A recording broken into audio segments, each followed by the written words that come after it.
One of the reasons why it is so much painful about the insecurity we are having in Nigeria is that majority of the bandits we are having in our nation today are imported foreigners. Why is it like that? Because we have porous borders. Imported foreigners from neighboring countries who are allowed to flow in just to come and execute evil plans of the politicians. Because even it is obvious that when security passes a short period of time, you know that government officials are involved. This insecurity cannot last for too long in this nation without the patronage, without the consent of our politicians and our top military officers.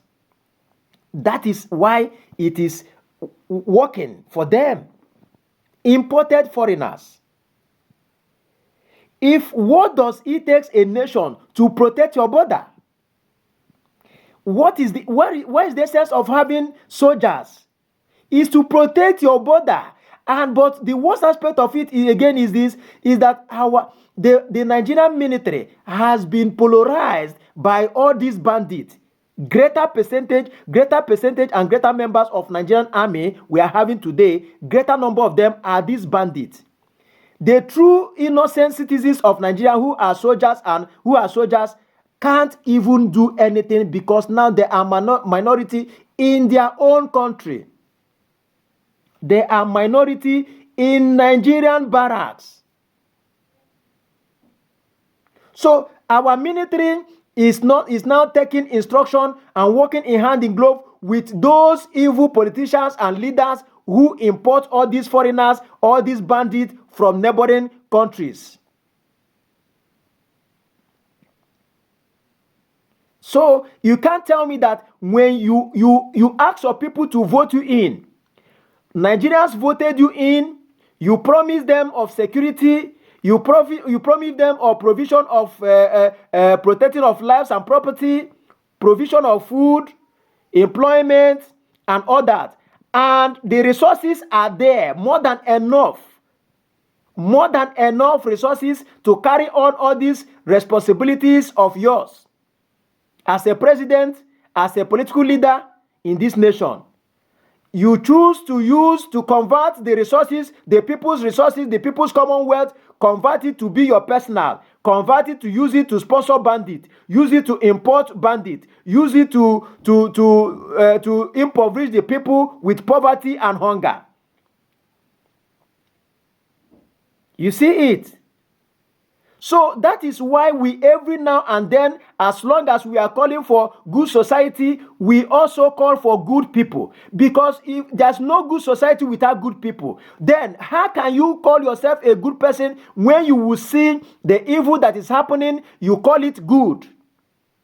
You will see the right leader, the righteous leader God will provide for you. You close your eyes and decided to support someone who will punish you with hunger, who will punish you with insecurity because of your selfish interest, your selfish aggrandizement, your selfish benefits.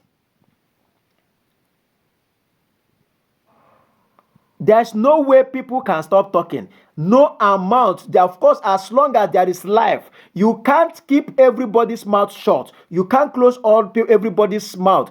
At the same time, someone must talk from somewhere. And there is no way that, of course, as long as the voice is out, as long as people are communicating, people will continue to say it. As long as this nation is concerned, President Ahmed Tinubu is a failure. His family they are failure. They have packed all the money that belongs to Nigerians to sponsor bandits, to import bandits, and to give people poverty so that people can die of hunger.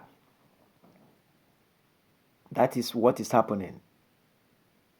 But our prayers and our hope is that you will never last in Aso Rock for too long, because it is power, it is transits, it moves from one hand to another hand.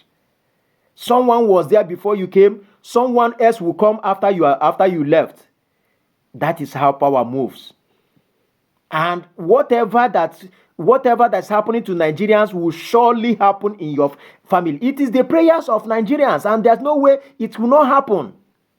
Your wife called herself a pastor, but she doesn't have conscience. School children, I keep asking her, she is a mother, but what conscience do she have to call herself a mother when school children are in the bush, crying out of hunger, suffering cold, suffering heat, mosquito bites, and every other dangerous animals that they're with,